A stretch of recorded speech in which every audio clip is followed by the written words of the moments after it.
Fala pessoal, sejam todos bem-vindos a mais um episódio aqui do meu podcast que eu falo sobre economia, finanças, investimentos e certificações.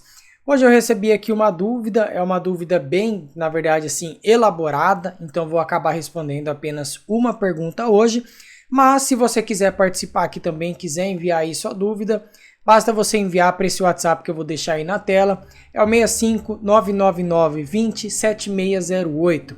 Você pode estar enviando um áudio aí de até 1 minuto, basta dizer seu nome, sua cidade que você está falando.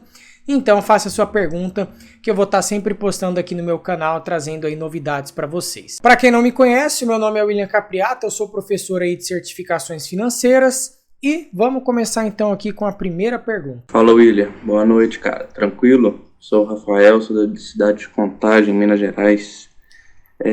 Fala um pouco aí pra gente sobre o imposto de renda nos investimentos, tanto na renda fixa, na renda variável, né, nas ações, fundo de investimento imobiliário, fundos de investimentos, né, tem aquele como cotas.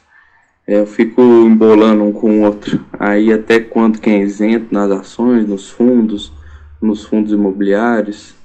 Explica mais um pouco pra gente aí sobre o imposto de renda. Um abraço, valeu. Tá aí, ó, por que eu falei que eu ia responder basicamente uma pergunta, né? Essa dúvida aí é do Rafael, lá de Minas Gerais, e você vê que é uma pergunta bem complexa, porque envolve questão de tributação e não é somente um produto em específico, né? Ele tá querendo saber praticamente de todos os produtos que tem aí no mercado, né? Eu reservei um tempo aqui então para eu estar falando um pouquinho sobre isso aí para vocês, para o pessoal parar de ter dificuldade, tá? Inclusive pessoas que vão fazer provas aí, CPA 10, CPA 20, vão fazer provas de concurso, né? Banco da Amazônia, Banco do Brasil, Caixa Econômica, que seja. Isso aí pode cair em prova, né? E aí a pessoa ela fica com aquela confusão na cabeça. Como que funciona? Basicamente você tem dois tipos de tributação. Você tem uma tributação que ela é chamada de renda fixa e uma tributação que ela é chamada de renda variável. A tributação de renda fixa ela é tributada para todos os produtos que possuem rentabilidade pré ou pós-fixada. Uma rentabilidade pré-fixada é aquela que, por exemplo, ela é expressa em valores absolutos, né? Digamos 6% ao ano, 7% ao ano, 8% ao ano e por aí vai. E uma rentabilidade pós-fixada é aquela que é expressa em valores relativos, que pode ser, por exemplo, 100% do CDI, né? Rende, sei lá, 100% da Selic. Isso é uma rentabilidade pós.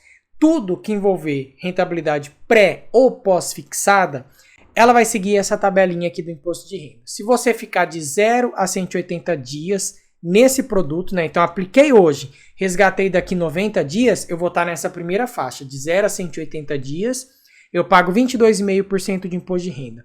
De 181 a 360 dias eu pago 20%.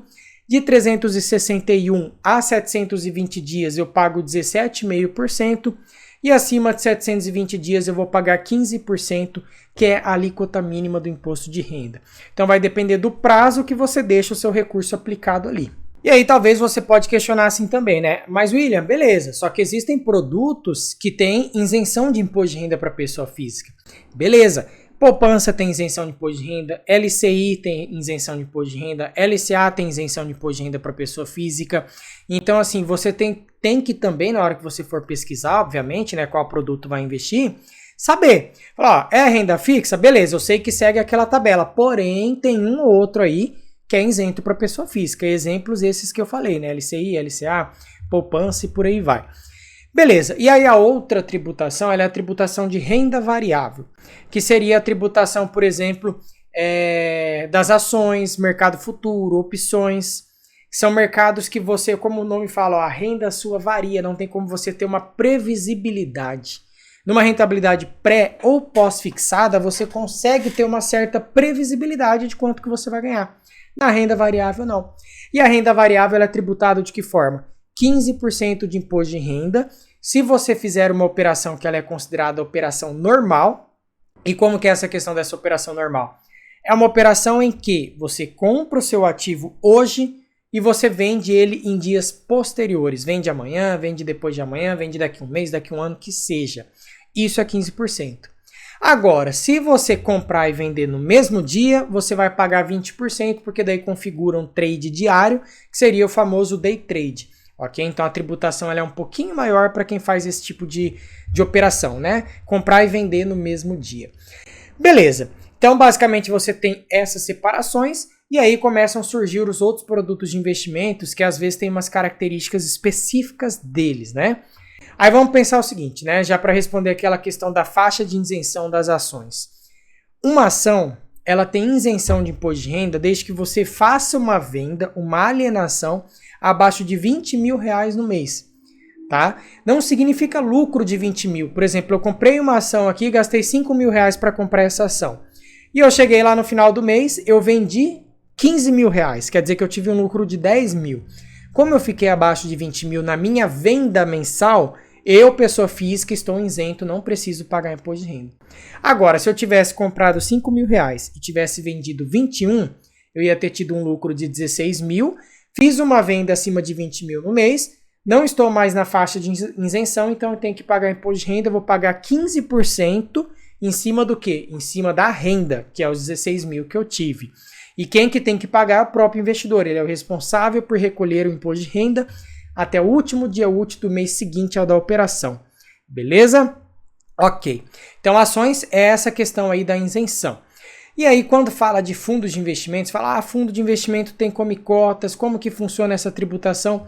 Se o fundo for de renda variável, 15%. Se o fundo for de renda fixa, tabela de renda fixa. A grande diferença é que os fundos de investimentos de renda fixa, eles têm uma antecipação no pagamento dos impostos. A Receita ela não vai ficar esperando você 5, 10, 15 anos para resgatar seu recurso lá no fundo e depois você pagar o imposto. Então a Receita ela cobra uma coisa que é chamada de come cotas. No último dia útil de maio e novembro, ela cobra de você a alíquota mínima de imposto que você pagaria naquele fundo. Estou no fundo aqui de curto prazo. Qual que é a alíquota mínima de imposto que eu pagaria? 20%, então beleza. Chegou no último dia útil de maio e de novembro, a Receita recolhe esses 20%. Então você nunca vai pagar menos e também nunca vai pagar mais, né? E se for um fundo de longo prazo, a alíquota mínima 15%, você vai fazer o quê? Você vai pagar a alíquota mínima nos últimos dias úteis de maio e novembro. Isso aí se chama come cotas, que é quando você perde uma certa quantidade de cotas que você tem, né? Tipo, tenho 1000 cotas, veio o imposto de renda, agora eu vou ter 990 cotas. Ele come um pedacinho, ok? Claro que não dá para eu falar mais detalhadamente do que isso, ponto a ponto de cada um dos produtos de investimentos, porque senão praticamente eu estou passando um curso inteiro aqui. Porque assim, são aulas e aulas que eu explico lá nas certificações, por exemplo, que eu falo de fundo imobiliário, que eu falo de fundo de investimento em participações, que eu falo de ações, que eu falo de vários produtos de investimento, praticamente todos esses que tem no mercado, né? E aí eu demoraria um vídeo aí de quase 1 hora, seria um podcast extremamente cansativo e eu acredito que nem funcional seria muito, né? Porque é muito detalhe, é muita porcentagem para você ver como é que funciona aqui, ali, qual produto tem isenção e por aí vai. Então o intuito desse vídeo foi basicamente fazer esse panorama geral mesmo. Só para a gente finalizar então, um bônus aí, né? Falar do fundo imobiliário. Fundo imobiliário é renda variável, só que ele tem um detalhe. Ao invés de ser 15% de imposto que você paga em ganho de capital, que seria quando você compra a um preço e vende a um preço mais caro, né? Um ganho de capital. No fundo imobiliário você paga 20% de imposto de renda. Porém, quando você recebe os dividendos desse fundo, que seriam os rendimentos, esses são isentos de imposto de renda para pessoa física, ok? Beleza, pessoal, então, respondi essa pergunta aí do Rafael, fiz um panorama geral. Lembrando que se você tiver interesse, pode mandar aí sua dúvida também, vou ter o maior prazer de estar respondendo. Vou deixar novamente o número aí na tela, 65-999-20-7608. Não esquece de mandar seu áudio, não esquece de curtir esse vídeo, clica aí no inscreva-se, ativa o sininho também e aguardo vocês lá no próximo vídeo. Tchau, tchau, pessoal, boa semana aí a todos.